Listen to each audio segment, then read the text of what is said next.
क्या increasing as के साथ ब्लड प्रेशर बढ़ना नॉर्मल है या इसमें कोई कॉज ऑफ कंसर्न है?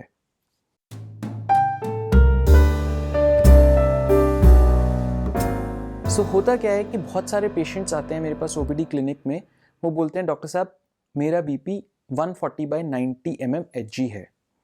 तो अब मैं पूछता हूँ एज क्या है।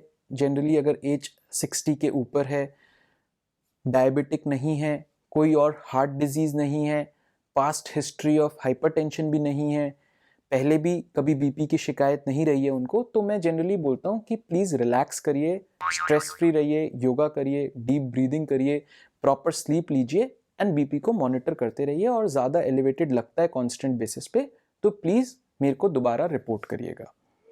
ऐसा मैं क्यों बोलता हूँ? क्योंकि with age American Heart Association की जर्नल में ये लिखा हुआ है कि with age after age of 40 years 7 mmHg 7 mm mercury of BP rise होना पर 10 years इज ओके। सो हर 10 साल में 7 mm BP राइज होना above normal healthy individual is okay. So इसीलिए हम लोग एक गाइडलाइंस फॉलो करते हैं कि ठीक है विद इंक्रीजिंग एज बीपी थोड़ा बहुत बढ़ सकता है। अब इसमें हमें दो चीजें समझनी जरूरी है कि ये बीपी बढ़ता क्यों है और सेकेंडली ये कॉज ऑफ कंसर्न कब हो सकता है।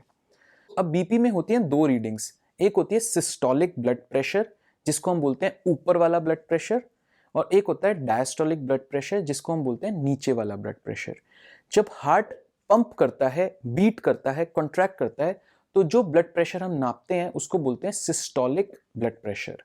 जब हार्ट रिलैक्स करता है, पंप नहीं कर रहा है ब्लड को, तो जो नॉर्मल प्रेशर मेंटेन्ड है आपकी ब्लड वेसल्स में उसको बोलते हैं हम डायस्टोलिक ब्लड प्रेशर या नीचे वाला ब्लड प्रेशर।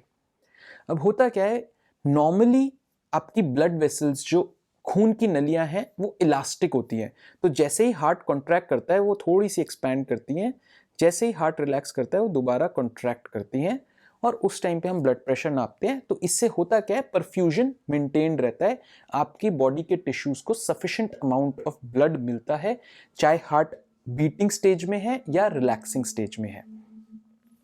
अब विद एज क्या होता है, इन ब्लड वेसल्स में इलास्टिसिटी खत्म हो जाती है, इसमें थिकनिंग हो जाती है, कभी कभी स्क्लेरोसिस भी हो जाता है कुछ बीमारी की वजह से। एंड जब ये थिकनिंग हो जाती है, वॉल की इलास्टिसिटी खत्म हो जाती है, तो होता क्या है, हार्ट को same amount of perfusion, organs को ब्लड पहुंचाने के लिए, सेम अमाउंट ऑफ ब्लड पहुंचाने के लिए ज्यादा प्रेशर लगाना पड़ता है। क्यों? क्योंकि आपके बॉडी के जो ऑर्गन्स हैं, किडनी हो गया, ब्रेन हो गया, उसको ब्लड की रिक्वायरमेंट तो सेम है।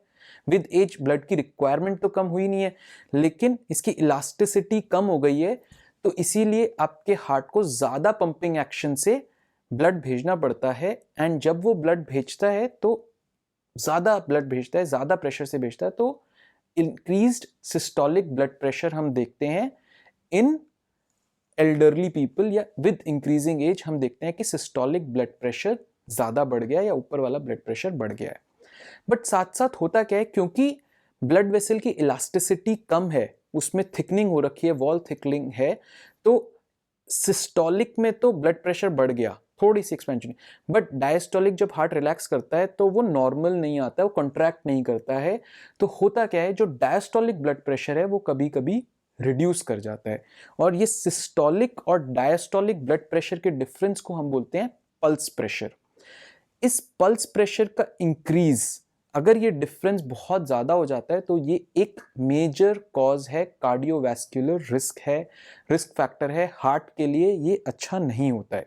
तो अगर ये 60 mm से ज़्यादा होता है तो हमारे लिए ये as doctors cause of concern रहता है, और हम पेशेंट को स्ट्रिक्टली मॉनिटर करते हैं एंड देन वी एडवाइस कि किस तरह की मेडिकेशंस लेनी चाहिए।